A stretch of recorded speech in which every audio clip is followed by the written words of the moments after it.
प्रदेशवासियों को गणतंत्र दिवस पर हार्दिक शुभकामनाएं। 26 जनवरी हम सभी देशवासियों के लिए एक ऐतिहासिक दिन है। इस दिन 1950 को हमारे देश में संवैधानिक व्यवस्था लागू हुई और हमारा देश विश्व भर में सबसे बड़े लोकतांत्रिक गणराज्य के रूप में स्थापित हुआ। इस ऐतिहासिक दिवस पर देश और प्रदेश के उन महान सपूतों और देशभक्तों को हम याद करते हैं जिन्होंने इस देश को स्वाधीनता दिलवाने में अनेकों कुर्बानियां दी। गणतंत्र दिवस के इस पावन अवसर पर हम उन सब शहीदों जवानों को भी श्रद्धा सुमन अर्पित करते हैं जिन्होंने इस देश की रक्षा, एकता और अखंडता को बनाए रखने की खातिर अपने प्राणों की आहुति दी। हिमाचल प्रदेश देवभूमि के साथ साथ वीर भूमि भी है तथा प्रदेश के युवा सुरक्षा बलों व सैन्य बलों में सेवा करने में किसी से पीछे नहीं है। प्रदेश सरकार ने सैनिकों तथा भूतपूर्व सैनिकों के परिवारों को अनेक प्रकार की सुविधाएं दी हैं। राज्य सरकार द्वारा परमवीर चक्र व अशोक चक्र विजेताओं को वार्षिकी के तौर पर 3 लाख रुपए, महावीर चक्र व कीर्ति चक्र विजेताओं को 2 लाख रुपए और वीर चक्र व शौर्य चक्र विजेताओं को 1 लाख रुपए देने का फैसला पहले से कर रखा है। युद्ध में शहीद सैनिकों को अनुग्रह अनुदान राशि 20 लाख रुपए से बढ़ाकर 30 लाख रुपए की गई है। अन्य कारणों से वीरगति प्राप्त होने पर सैनिकों को अनुग्रह राशि 5 लाख से बढ़ाकर 7.5 लाख रुपए की गई है। प्रिय प्रदेशवासियों, हमारी सरकार ने 11 दिसंबर 2022 को जन सेवा का दायित्व उठाया। आत्मनिर्भर हिमाचल, समृद्ध हिमाचल बनाने की दिशा में हम काम कर रहे हैं और प्रदेश के राजस्व में बढ़ोतरी के हम निरंतर प्रयास कर रहे हैं। आपको याद हो कि पिछले साल बरसात में इतिहास की सबसे बड़ी आपदा हमें गहरे जख्म देके गई है। आपदा के कारण इस प्रदेश में 2,944 घर पूरी तरह तबाह हो गए, जबकि 12,304 घरों को आंशिक रूप से नुकसान हुआ। इस अभूतपूर्व आपदा से प्रभावित परिवारों को राहत पहुंचाने के लिए हमने अपने सीमित संसाधनों से 4500 करोड़ रुपए का विशेष राहत पैकेज देने का फैसला किया। पूरी तरह क्षतिग्रस्त पक्के और कच्चे घरों को दोबारा बनाने के लिए मुआवजा राशि को 1,30,000 रुपए से बढ़ाकर 7 लाख रुपए किया गया, जिसकी की पहली किस्त 3-3 लाख रुपए जारी की जा चुकी है। इस आपदा में अंशदान देने वाले सभी व्यक्तियों को मैं दिल की गहराइयों से धन्यवाद करता हूं, जिन्होंने दान देकर इस कोष में 252 करोड़ रुपए की राशि जमा करवाई। भाई और बहनों, विधानसभा चुनावों के समय जो वायदे हमने किए थे उन्हें हम पूरा करने के लिए पूरी तरह गंभीर हैं। ओल्ड पेंशन स्कीम बहाल करने की गारंटी हमने दी थी और हमने प्रदेश के कर्मचारियों और पेंशनरों से किया गया ये वायदा पहले ही मंत्रिमंडल की बैठक में निभाया और 1,36,000 कर्मचारियों को ओल्ड पेंशन स्कीम के दायरे में हम लेके आए और प्रदेश के कर्मचारियों को बुढ़ापे का सहारा हमारी सरकार ने देते हुए एक क्रांतिकारी कदम उठाया। राजस्व क्षेत्र में लगातार ये बात कही जाती थी कि जमीनों के मामले लोगों के सालों साल रुके रहते हैं।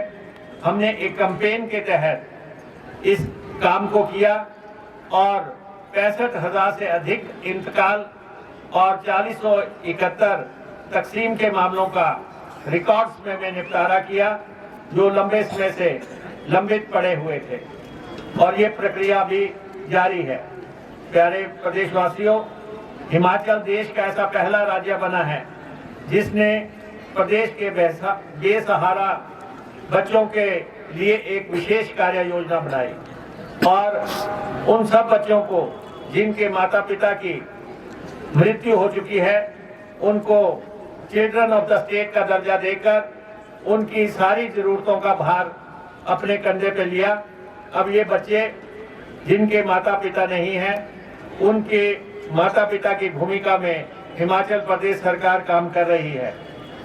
युवाओं को रोजगार के अवसर देने के लिए हमने वायदे किए थे और 680 करोड़ रुपए का श्री राजीव गांधी स्वरोजगार स्टार्टअप योजना को हमने शुरू किया। योजना के पहले चरण में ई टैक्सी योजना की खरीद पर 50% सब्सिडी का प्रावधान किया गया है। ये टैक्सी सरकारी विभागों में लगाई जाएगी। लोग इसके लिए आवेदन कर चुके हैं और इसी महीने इस योजना को पूरी तरह लागू कर दिया जाएगा। दूसरी योजना हमारी सौर ऊर्जा परियोजनाओं से जुड़ी है और इसमें 100 मेगावाट, 100 किलोवाट, 200 किलोवाट, 500 किलोवाट की सौर ऊर्जा परियोजना स्थापित करने पर लाभार्थियों को सिर्फ 10% अपने पास से खर्च करना होगा। बाकी सब प्रावधान योजना के तहत किए गए हैं। सरकार ने इन परियोजनाओं से पैदा होने वाली बिजली आगामी 25 वर्ष तक खरीदने का फैसला किया है। इससे युवाओं को निश्चित आय होगी। हाल ही में ऊना जिला के पेखू बेला में 220 करोड़ रुपए की लागत वाले सौर ऊर्जा प्लांट का शिलान्यास किया गया। इसमें प्रदेश को लगभग 28 करोड़ रुपए की वार्षिक आय होगी। युवाओं को रोजगार देने के लिए हम ठोस कदम उठा रहे हैं। अकेले जल शक्ति विभाग में विभिन्न श्रेणियों के इस साल 10,000 पद भरे जा रहे हैं। इसकी औपचारिकताएं शुरू कर दी गई हैं, जिनमें पैरा वर्कर, मल्टीपर्पज वर्कर, पैराफिटर्स के पद शामिल हैं। वन मित्र योजना के तहत 261 वन मित्रों की भर्ती की जा रही है और पुलिस में 1226 पद भरे जाएंगे, जिनमें 30% पद जो है महिलाओं के लिए आरक्षित किए गए हैं। स्वच्छता विभाग में 1450 और पटवारियों के लिए 874 पद भरने का हमने फैसला लिया है। हमने लैंड सीलिंग एक्ट में संशोधन कर हिमाचल प्रदेश की बेटियों को पैतृक संपत्ति में बेटों के बराबर अधिकार भी दे दिया है। हमने सामाजिक सुरक्षा पेंशन के तहत 41,799 नए मामले मंजूर किए हैं और ये प्रक्रिया जारी है। भर्ती प्रक्रिया में भ्रष्टाचार खत्म करने के लिए हमारी सरकार जीरो टॉलरेंस नीति पे चल रही है। कर्मचारी चयन आयोग में हमीरपुर में पेपर लीक के मामले लगातार सामने आने पे हमने आयोग को भंग किया और दोषियों के खिलाफ निर्णायक कार्रवाई कर रहे हैं। हम आपको ये भरोसा देना चाहते हैं कि चयन प्रक्रिया के लिए हमने जो राज्य चयन आयोग बनाया है उसको बहुत जल्दी पूरी तरह फंक्शनल कर दिया जाएगा।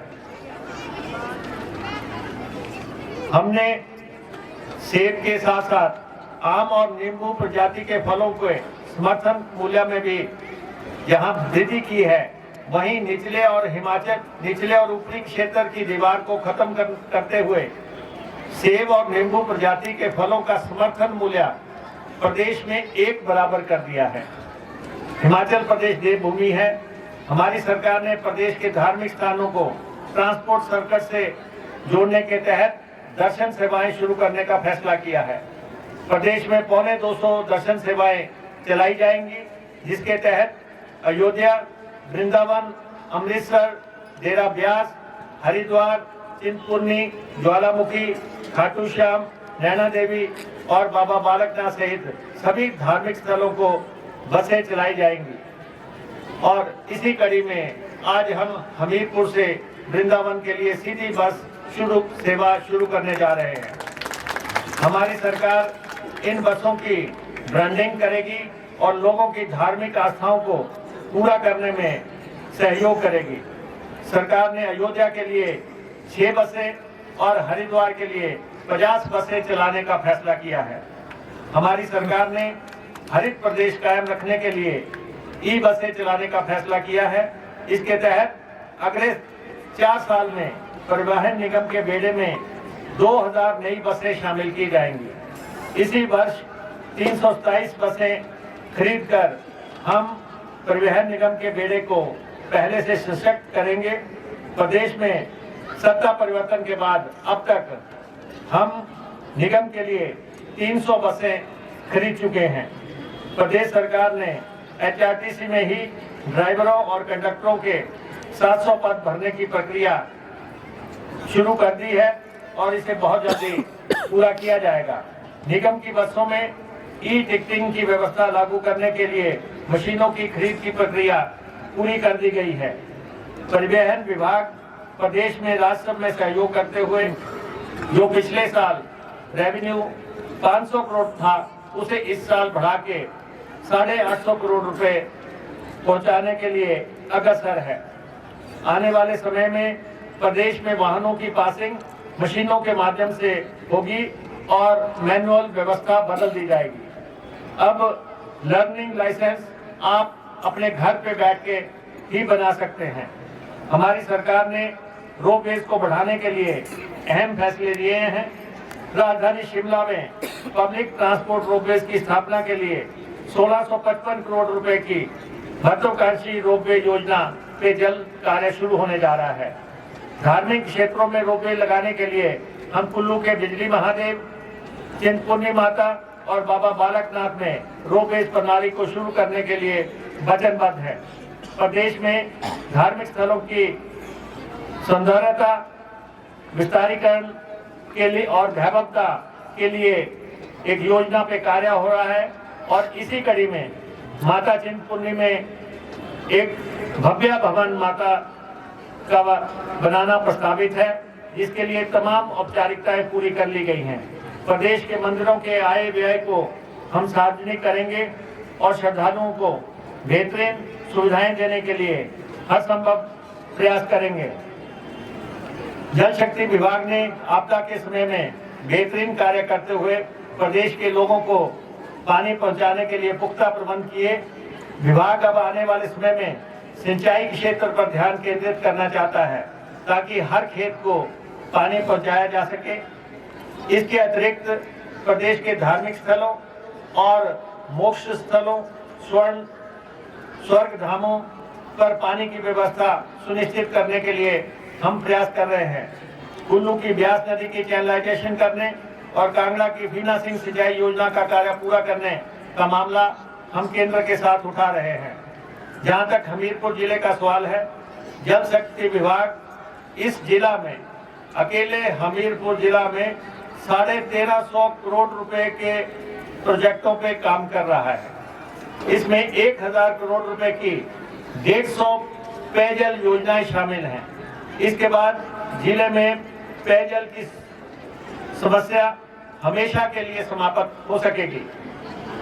जल जीवन मिशन के तहत हमीरपुर में 423 करोड़ रुपए की अनुमानित लागत से 66 पेयजल योजनाएं, नाबार्ड के तहत 99 करोड़ रुपए की 33 पेयजल योजनाएं, विशेष सहायता के तहत 309 करोड़ रुपए की 6 पेयजल योजनाएं, फॉरेन फंडिंग के तहत बक्सर क्षेत्र के लिए गोविंद सागर झील से 137 करोड़ रुपए की योजना और नदौन हमीरपुर व सुजानपुर के लिए 82 करोड़ 62 लाख रुपए की 14 पेयजल योजना, अनुसूचित जाति विकास कार्यक्रम के तहत 31 करोड़ की 24 पेयजल योजनाओं के कार्य चल रहे हैं। अकेले हमीरपुर जिले में 1000 करोड़ रुपए की पेयजल योजनाओं पे काम चल रहा है। इसके अतिरिक्त नदौन क्षेत्र में 156 करोड़ रुपए की लागत से मध्यम सिंचाई योजना का कार्य अंतिम चरण में है। एचपी शिवा परियोजना के तहत भी इस जिला में सिंचाई परियोजनाओं के लिए 40 करोड़ खर्चे जा रहे हैं। हमीरपुर में लगभग 74 कनाल भूमि पर 55 करोड़ रुपए की लागत से हम अत्याधुनिक बस अड्डे का निर्माण करने जा रहे हैं। लोक निर्माण विभाग ने इसका टेंडर प्रकाशित करने के आदेश दे दिए हैं। इस अड्डे के लिए जमीन 20 अक्टूबर 2010 को परिवहन विभाग के नाम हो गई थी, लेकिन कार्य लटका रहा। माननीय मुख्यमंत्री ने कुछ समय पहले बस अड्डे निर्माण के ऐलान किया था।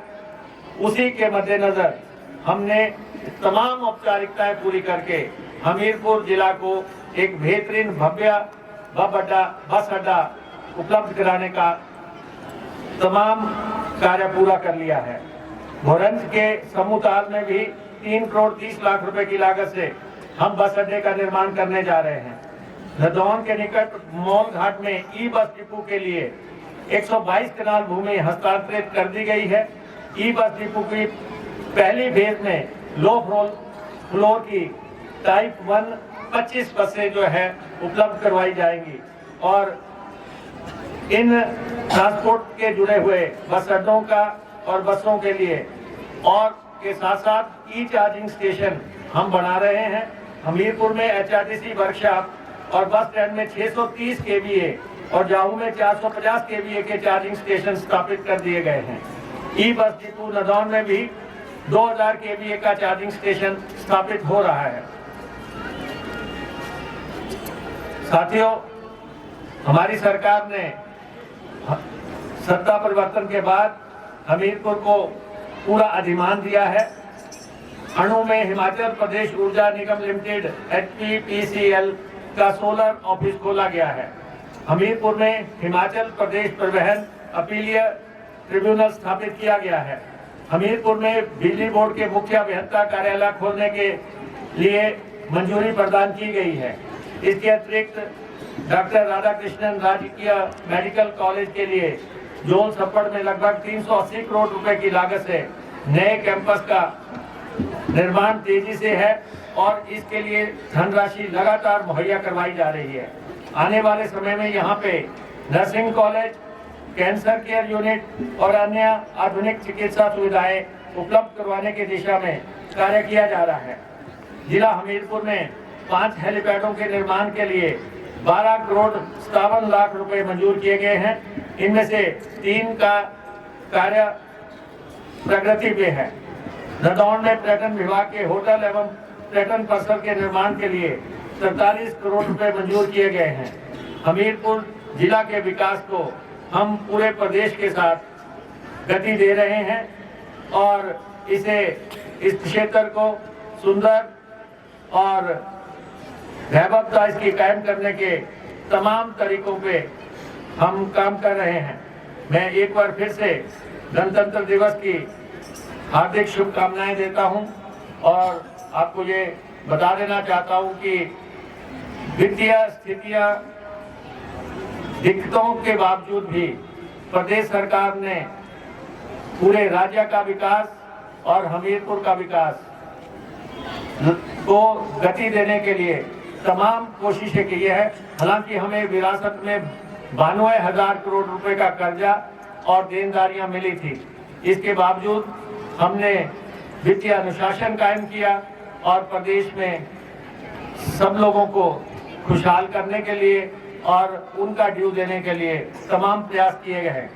मुझे पूरा विश्वास है राज्य के मेहनती और ईमानदार लोगों के सहयोग से हिमाचल को हम आत्मनिर्भर और समृद्ध राज्य बनाने में का जो हमारा संकल्प है वो हम पूरा कर सकेंगे। जय हिंद, जय हिमाचल।